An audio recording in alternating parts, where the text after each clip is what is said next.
Bismillahirrahmanirrahim. Assalamualaikum warahmatullahi wabarakatuh. Warahmatullah. Perkenalkan, nama Al-Fakir Maulana dari Solo. Saya akan bertanya kepada Gus Baha. Niki Gus, sebagaimana tema hari ini memahami Al-Quran dengan meneladani Rasulullah. Kami sering mendengar pengajian Gus Baha, yang mana Gus Baha sering mengaturkan, sering berkata, semakin banyak ayat yang kita pahami, semakin kita dekat dengan Allah Subhanahu Wa Taala. Kurang lebih begitu, kalau salah nyuwun ngapunten. Atau bahkan Syekhona Maimun, Mbah Maimun menika juga dawuh, seberapa banyak kamu paham Al-Quran, maka sedekat itulah kamu dengan Allah Subhanahu Wa Taala. Pertanyaannya Gus, kami terutama pulau mewakili anak muda yang awam ini, banyak yang tidak jebulan pondok pesantren, bahkan tidak tahu bahasa Arab, hanya bisa membaca terjemah. Lah ini sedangkan panjenengan sering dawuh kalau misalkan memahami Al-Quran itu harus malian bil Arabiyah, harus menguasai mufradat banyak bahasa Arab. Tapi kita ini juga pengen dekat dengan Allah, pengen dekat dengan Allah. Nah, apakah kita boleh membaca terjemah, sedangkan terjemah ini tidak bisa mewakili makna ayat itu? Ini yang pertama. Yang kedua, buatan berat. Yang kedua, yang ringan. Hari-hari ini lagi viral berita seorang Gus.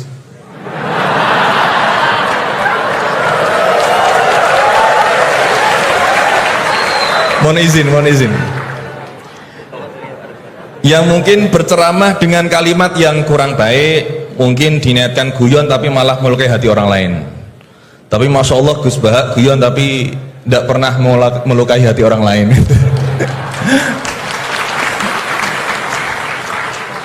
Nah, pertanyaan saya Gus, ngapunten, karena ini pasti ke Gus Baha, tidak mungkin ke Gus Quraisy Shihab, tidak mungkin. Karena pasti Gus Baha.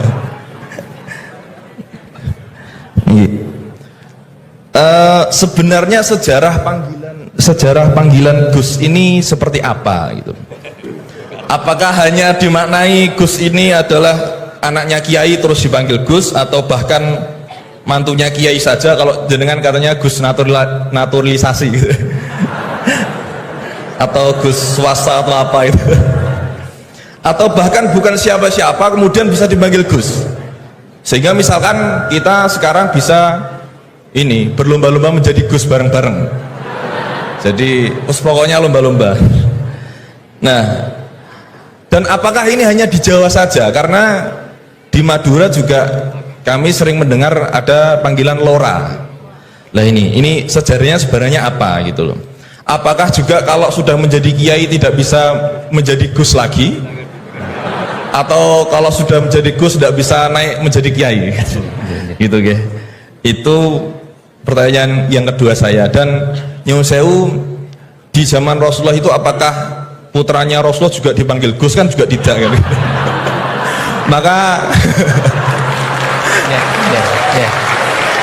Maka kalau Gus ini tidak ada di zaman Rasulullah, berarti semua Gus ini bid'ah gitu loh.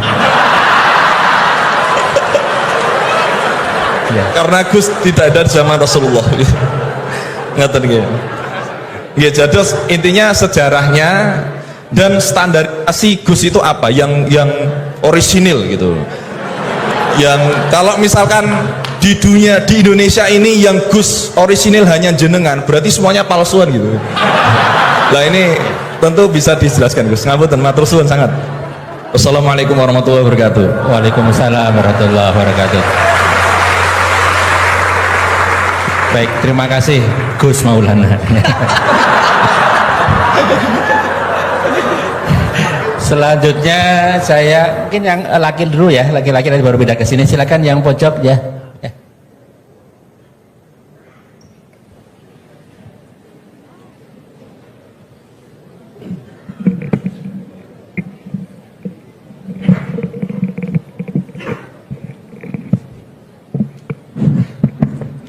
Assalamualaikum warahmatullahi wabarakatuh. Waalaikumsalam warahmatullahi. Terima kasih Pak Rektor atas kesempatannya. Yang saya hormati Gus Baha, Prof. Quraisy. Saya Jamaluddin Ghaffur dari Fakultas Hukum UII.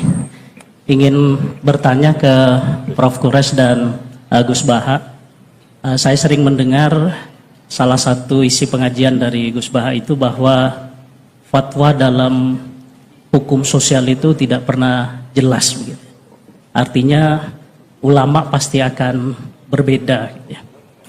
Nah, kami kebetulan di Fakultas Hukum Gus seringkali ditanya orang juga gitu ya, soal bagaimana hukum sesuatu. Dan dalam konteks hukum memang teorinya dan pendapatnya juga beragam gitu ya. Nah, kadangkala permintaan pendapat itu tidak hanya sekedar untuk diskusi, tapi bahkan sampai menentukan nasib orang gitu. Ini dihukum atau tidak. Nah, sehingga mohon penjelasan dari Gus Baha dan Prof. Quraisy kira-kira bagaimana panduan dalam Islam di tengah keragaman pendapat fatwa itu dalam kita memberikan pendapat atau keterangan-keterangan tentang hukum-hukum tertentu yang memang secara ilmu itu sangat beragam. Terima kasih. Assalamualaikum warahmatullahi wabarakatuh. Waalaikumsalam warahmatullahi wabarakatuh.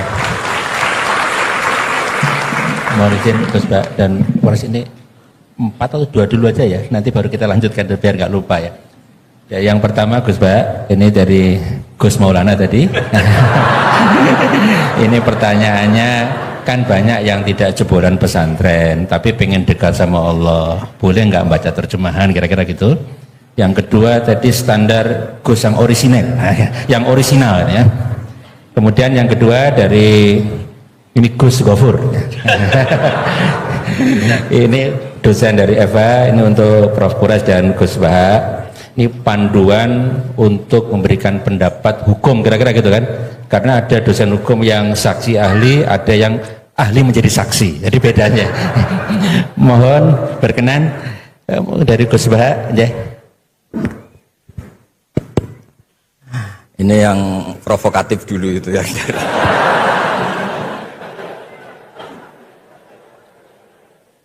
Semoga diampuni oleh Allah Ta'ala. Begini, satu itu saya tidak medsosan, tapi ya dengar-dengar laporan macam-macam lah tentang sekian pihak itu. Begini, saya cerita ini biar sampean tahu bahwa Pak Rektor ngundang saya ini tidak salah kan? Memang benar-benar pemateri yang baik. Ya kalau kata Nabi Yusuf kan ini hafizun alim, orang harus zikru manaki binafsi, orang boleh cerita kelebihannya asal itu faktual. Begini, suatu saat, ini cerita di kitab Ihya, suatu saat Nabi Musa itu sholat istisqa, itu doa apa saja itu sudah dipakai, nggak mandi itu. Nabi Musa nggak mandi, tetap nggak mandi.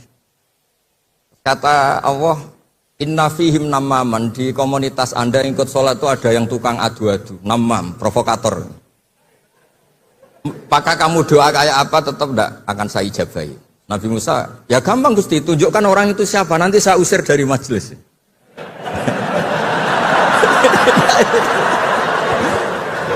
Jawabnya Allah itu lucu. Saya ini orang yang mengharamkan namam, mengharamkan namimah. Kalau saya menunjuk orang itu berarti saya juga namam.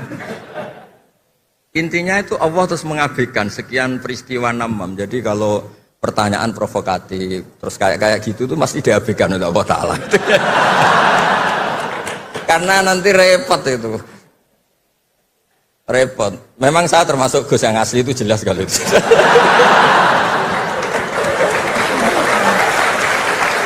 Itu, nah ini Pak Fatullah tahu betul keluarga saya karena beliau orang Jepara ngajinya di Kudus. Ya, terus masalah fatwa tadi, fatwa sosial itu atau memahami pakai terjemah begini seperti yang dikatakan Pak Quraisy. Ada pegangan yang umum kayak sidik, amanat, tabligh, fatona. Itu memang lewat terjemah nggak apa-apa. Tapi ada terjemah yang nggak mengganti bahasa Arab. Misalnya kata sembahyang, mungkin perasaannya orang Bali sembahyang itu apa, perasaan kita sembahyang itu apa, itu kan subjektif. Misalnya begini, ada ayat yang agak sensitif. Ketika Anda salah paham dengan istri itu wadribuhun, fahjuruhunna fil madhaji wadribuhun. Itu kan riskan betul. Maka pukullah istri kamu. Pukul itu kan konotasinya itu buruk. Tapi di semua tareh, saya bilang tidak sebagian, di semua tareh itu disebut dorban ghairu mubarrihin, mukul yang tidak melukai. Jadi orang Arab itu punya adat. Kalau kecewa itu dorobu bin ni'al wasau. Jadi mukul itu pakai kain, pakai kacu, pakai. Nah, di Jawa kata mukul itu ya mesti kekerasan itu. Nah, yang jenis ini itu riskan kalau dari bahasa Arab pindah ke Jawa. Jadi ada yang riskan, ada enggak. Nah, sebab itu saya sering bilang, saya ini kan belajar tafsir insya Allah lah, khatam. Cuma saya tidak suka nulis karena sudah ada yang nulis. Karena saya nulis tetap saja dianggap Pak Kures, jadi tidak usah nulis lah, sudah ada. Begini, yang penting saya menghormati beliau karena nulis khatam. Pentingnya nulis itu memang khatam, mulai awal A sampai Z. Pentingnya khatam itu apa? Di situ ada dialog. Ada dialog Allah sama nabinya, sama kekasihnya, bahkan sama musuhnya. Misalnya sama musuhnya. Itu Nabi Musa masih dibilangi sama Allah, faqula lahu qawlan layyinan. Ini penting saya utarakan. Nah, suatu saat Harun Ar-Rasyid ini didatangi ustadz, mungkin ustadz yang amatir lah, masih latihan ustadz, jadi masih ekstrim itu. Ya Amirul Mukminin, ini nasihun lak, famusyaddidun alaika, fala tajidanna fi nafsika aliyya syai'an. Dia sampai latihan bahasa Arab nanti Pak Rektor. Bukan Anda, Gus naturalisasi tadi, Anda. Saya akan memberi nasihat engkau, kemudian cara nasihat saya itu musyaddid, ekstrim. Maka jangan kamu anggap serius. Maksudnya jangan penjarakan saya ketika saya nasihat ke kamu ini kasar. Jawabnya Harun Ar-Rasyid itu langsung bilang gini. Bilang ya jahil, ini karena Arab. Orang Arab itu kalau ngomong jahil itu tidak sekasar yang kamu bayangkan, karena makanya bahasa Arab itu susah. Saya itu, ini cerita ke Pak Kures, ini curhat, bukan cerita mufti, curhat. Kiai Jawa kalau maknani wailak waihak itu ciloko kue. Padahal sering Nabi itu kalau kecewa sama seseorang bilang wailak sama waihak. Nah, akhirnya santri tanya, lo katanya Nabi itu halus sopan santun kok ngendikan wailak waihak, yang artinya itu celaka kamu. Ada orang tanya Nabi dan orang itu tidak paham. Nabi ngendikan apa? Sakilat ka umuk. Cek siale mbokmu dan anak kue. Diterangkan nggak paham. Tapi sarah-sarah kayak kitab Irsyadus Sari itu bilang gini, kalimatu tarohumin wa talatufin. Ini kalimat yang orang Arab tuh merasa dekat sehingga bilang wailak waihak. Tapi Kiai Jawa tetap saja maknani ciloko. Masalahnya di konteks itu yang dawuh itu Kanjeng. Nah, saya ngendikan ini orang Solo ini kan gak apa-apa. Kayak bakat gitu aja terus orang gitu. Nah, yang seperti ini nggak bisa dipindah ke terjemah. Dan itu saya teliti dari sekian tradisi. Ya tadi kayak wadribuhun. Makanya terus ulama nyusuli dorban ghairu mubarrihin. Mukul tapi tidak melukai. Karena orang Arab itu biasa kecewa mukul pakai peci. Tapi kalau orang Jawa nggak berbayang mukul. Kedua misalnya contoh mahar. Orang Arab kalau masih mahar itu banyak. Karena jumlah mahar banyak, kemudian setelah suami istri hubungan intim, setelah dicerai itu kadang kepikiran ngambil karena maharnya misalnya alpat 1 miliar gedung. Sehingga harus ada pelarangan mengambil ulang mahar. Wa in aradtum istibdala zawji makana zawji wa ataitum isdahunna qintaran fala ta'khudhu minhu syai'a. Atakhudunahu buhtana wa itsmam mubina. Terus wa kaifa ta'khuduna? Mahar yang sudah kamu kasihkan jangan kamu tarik lagi. Wong kamu sudah hubungan suami istri kok maharnya ditarik lagi. Jangan. Kenapa ada kata jangan ambil lagi? Karena maharnya itu alpat, gedung, uang 1 miliar. Dulu Pak Rektor ketika nikah itu seperangkat alat sholat, gak dilarang juga gak akan diambil itu. Artinya gini, gak mungkin andikan Quran turun di Indonesia ada kata fala ta'khudhu minhu saya 100.000 seperangkat alat. Saya jadi kiai itu sampai bosen karena tiap nikahkan tuh maharnya seperangkat alat sholat. Itu kalau sudah nikah 10 tahun bentuknya sudah kayak apa ya? Itu nggak usah Allah repot-repot bilang jangan ambil lagi, jangan ambil lagi. Nah, itu kondisi yang antara kita dan tradisi Arab itu beda. Dan saya belajar tafsir sampai segitunya, makanya nggak salah lah kalau saya diundang itu nggak salah. Maksud saya yang naturalisasi tadi ya tidak usah diundang gitu loh maksudnya. Kalau nggak memenuhi kualifikasi tafsir loh. Ya karena kalau nggak memenuhi kualifikasi apa tafsir. Tapi jangan terus ngundang saya terus, nggak mau juga saya. Nah tadi yang pertanyaannya Pak dosen Pak Ghafur tadi. Nanti Pak Quraisy nambahin. Hukum sosial itu memang nggak pernah mengikat di semua sisi ya, karena memang patokannya itu begini. Saya ambilkan contoh di Quran ya, karena ini memang tema tafsir. Di hal-hal sosial itu kekasihnya Allah pun didhawuhi Allah begini. Wa in adri la'allahu fitnatul lakum wa mata'un ilahim. Wa ma adri ma yuf'alu bi wala bikum. Jadi Nabi misalnya mau perang, misalnya perang apa ini, Allah terus bilang, Muhammad kamu tenang saja, pasti menang. Enggak. Karena kalau dibilang begitu, nanti kendelnya Nabi atau keberanian Nabi dikirakan ada jaminan. Tetap. Sehingga nyuwun sewu Nabi juga pernah mengalami perang menang di Badar, pernah mengalami kalah di Uhud. Jadi di bab-bab sosial itu memang Allah membiarkan hukum sosial yang berjalan. Sampai Ibnu Khaldun ngendikan begini, saya masih ingat betul dan itu saya pegang. Nabi sebagai Nabi itu kena aturan hukum sosial. Meskipun beliau punya mukjizat kayak apa, ketemu orang harus santun, ketemu anak kecil harus sayang, ketemu orang sepuh harus hormat. Andai kan Nabi bisa terbang ke langit sekalipun, Mi'raj, tapi ketemu anak kecil nampar, ketemu orang sepuh ngeludahi, tetap gak diterima oleh publik. Walau kunta faddan ghalidhal qalbi lan faddu min khawlik. Betapa pentingnya tata krama sosial. Kata Ibnu Khaldun, hadza Rasulullah man uyyida bil kauni kulli. Ini Rasulullah, orang yang di backup sekian alam raya. Tapi sekali melanggar tata krama sosial, tetap lan faddu min khawlik. Orang akan bubar. Sampai ngegoskan saya, sekarang tak pisoi. Wah Gus Pak, Gus Sopo, Gus kok mison, mesti langsung gitu.